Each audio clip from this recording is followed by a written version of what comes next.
Fala aí, rapaziada que acompanha o Mais MMA, Valmir Silva por aqui trazendo mais um vídeo. Convido você a ficar até o final. A gente vai falar de TJ Dillashaw, que por 2 vezes sagrou-se campeão dos pesos galos, e eu vou contar a vocês o que aconteceu com ele. Se gostar, deixa o like, aproveita para se inscrever no canal e pode ativar o sininho para receber as notificações dos novos vídeos. Toda participação é bem-vinda, galera, assim o YouTube entende que vocês estão gostando do conteúdo e mostra para mais gente. Bom, galera, o ponto principal desse vídeo é para trazer a notícia da aposentadoria de TJ Dillashaw, que aos 36 anos, ex-campeão dos pesos galos, está pendurando as luvas. A gente sabe que ele vai tratar de uma lesão grave no ombro, como ele revelou logo após o UFC 280, que vinha com uma lesão grave, parece que 2 ligamentos atrás do ombro lesionados, vai precisar de uma cirurgia com um longo tempo de recuperação, quem sabe aí quase 1 ano. No UFC 280 em Abu Dhabi, em que ele enfrentou Aljamain Sterling pelo cinturão dos pesos galos agora em outubro, mesmo card que o Charles do Bronx acabou perdendo o título dos leves para o Makhachev,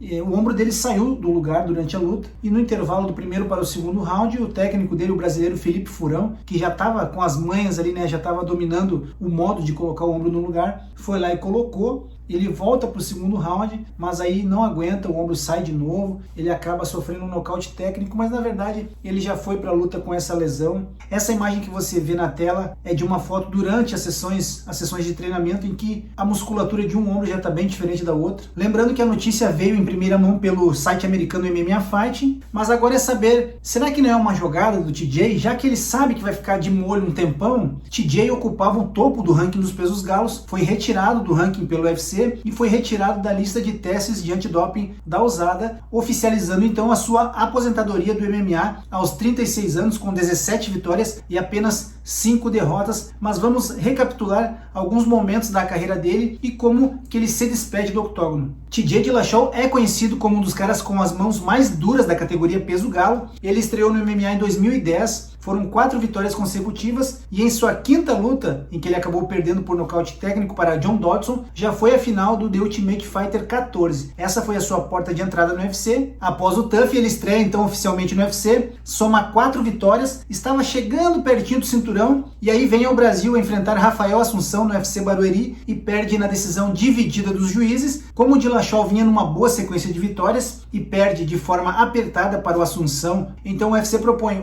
você vence mais uma e a gente te coloca na disputa do cinturão. E assim foi feito. Dillashaw pega então Mike Easton em janeiro de 2014, vence na decisão unânime, se credenciando de vez a disputa do cinturão dos pesos galos contra o então campeão Renan Barão. A luta acontece no UFC 173 em maio de 2014. Ele vai lá e aplica aquele nocaute espetacular, uma canelada na cabeça, o Barão fica grogue, ele solta uma sequência de socos, conquista o cinturão dos pesos galos até 61 e leva para casa o bônus de performance da noite. Em agosto do mesmo ano, Dillashaw faz a sua primeira defesa de título contra Joey Soto na luta principal do UFC 177 e mais uma vez ele vai lá e repete a dose, repete o feito, chute na cabeça e combinação de socos, mantém o cinturão. Após essas 2 vitórias espetaculares, a conquista do cinturão e a primeira defesa, Dillashaw então dá uma descansada e concede a revanche para Renan Barão, que acontece em julho do ano seguinte, em 2015, e mais uma vez ele domina até conseguir o nocaute técnico no 4º round, se consagrando mais uma vez o rei da divisão dos pesos galos até 61.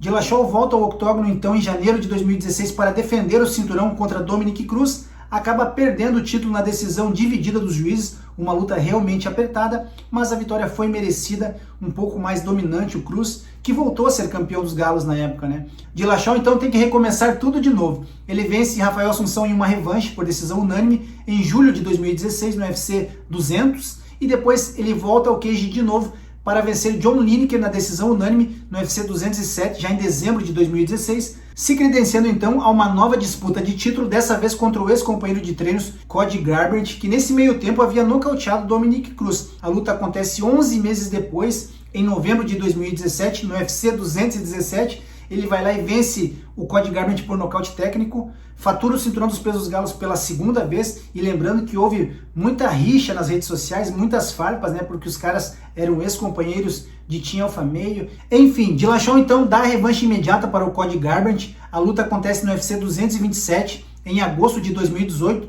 E aí sim vem um nocaute brutal, uma joelhada de encontro e uma sequência de socos. Ele apaga ali o Cody Garbrandt, ele definitivamente fecha a conta e passa a régua e mostra que é o campeão dominante da categoria peso galo. Só que aí, depois de todos esses feitos maravilhosos, acontece uma chuva de meteoros na carreira do Dillashaw, ele vai ladeira abaixo e eu explico por quê. Dillashaw tenta o feito que poucos conseguiram, tornar-se campeão em duas categorias distintas. E em janeiro de 2019, ele resolve descer para os pesos moscas e enfrentar o campeão Henry Cejudo. Então ele é trucidado pelo Triple C, que nocauteia ele em apenas 32 segundos, mantém o cinturão dos pesos moscas, mas não foi o nocaute em 32 segundos que mancharia para sempre a carreira do TJ Dillashaw. Nessa mesma época ali, ele é pego no doping pelo uso da substância eritropoetina. Além de não se tornar o campeão de duas divisões que ele queria, né, o peso galo e o peso mosca, ele acaba tendo que abdicar do cinturão do 61 dos pesos galos, e então pega 2 anos de gancho.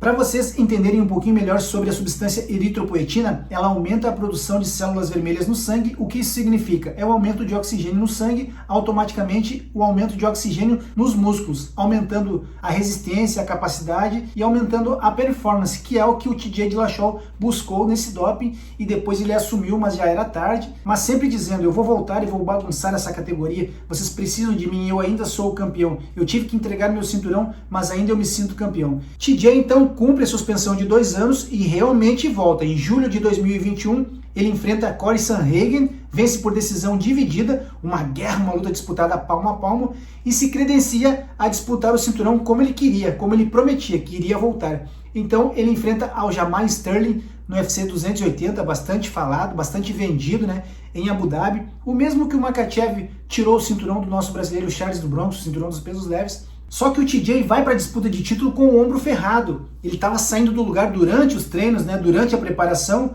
e o Felipe Furão, o técnico dele, o brasileiro, ficou expert em colocar o ombro no lugar. Tanto que na luta, no intervalo do primeiro para o segundo round, o Furão vai lá e coloca o ombro no lugar, que ele saiu logo no início da luta, ali ele sai do lugar. E aí ele volta para o segundo, tenta se manter na luta, mas não aguenta. Aos 3 minutos ali ele perde por nocaute técnico. O Aljamain Sterling mantém o cinturão dos pesos galos, mas claro, devido também a grande parte, a 90% desse ombro que estava saindo do lugar. E depois, em entrevista ao combate, o Furão revelou que realmente ele foi para a luta com 2 ligamentos estourados aqui atrás, e disse também que o TJ chegou a passar por cirurgias nos ombros durante o período de suspensão, mas que as lesões no ombro dele, especialmente nesse que saiu no lugar, é uma lesão praticamente crônica que ele vinha tentando tratar, mas não quis sair da luta, né? Ainda mais numa disputa de cinturão, numa terceira chance de conquistar o cinturão dos pesos galos, né? Perdeu. Agora foi anunciado nas últimas horas, então, a aposentadoria do TJ Dillashaw. O nome dele foi retirado do ranking,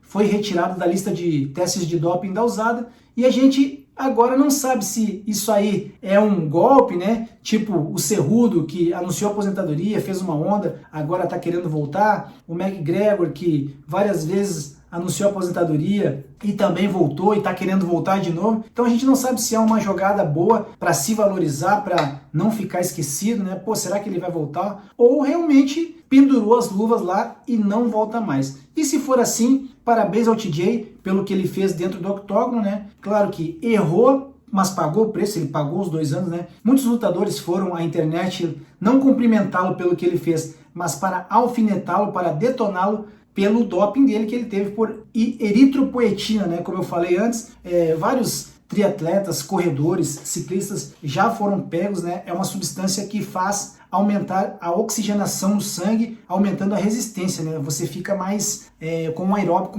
com mais gás. E foi isso que o TJ tentou fazer, pagou o preço. Ele se despede do MMA com 17 vitórias, 5 derrotas, 2 conquistas do cinturão dos pesos galos e algumas defesas, né? Mas a galera vai lembrar dele pelo doping, pelos 2 anos de gancho pelo doping, e é o que estão pegando no pé dele. É isso aí, esse foi um vídeo para dar uma pincelada na carreira, né, na trajetória do TJ, falar também do doping, o que esse doping significa, até para vocês terem o conhecimento da eritropoetina. Eu dei uma pesquisada aqui. Então é isso aí, galera. Agora é esperar os próximos capítulos, se é só um 7-1 do TJ para se valorizar, ou realmente pendurou as luvas aos 36 anos. Galera, se gostar do vídeo, deixa o like, aproveita para se inscrever no canal. Conto com você, com a sua participação. Eu gravo aqui de coração, adoro ficar aqui olhando para vocês, passando a notícia, eu tento dar o meu melhor aqui. Por isso que eu peço os comentários aqui embaixo. O que vocês acharam? Será que o TJ vai se aposentar mesmo? Ou é só balela e logo ele volta com tudo? Comentem aqui embaixo. Não esqueça de deixar o like e até o próximo vídeo.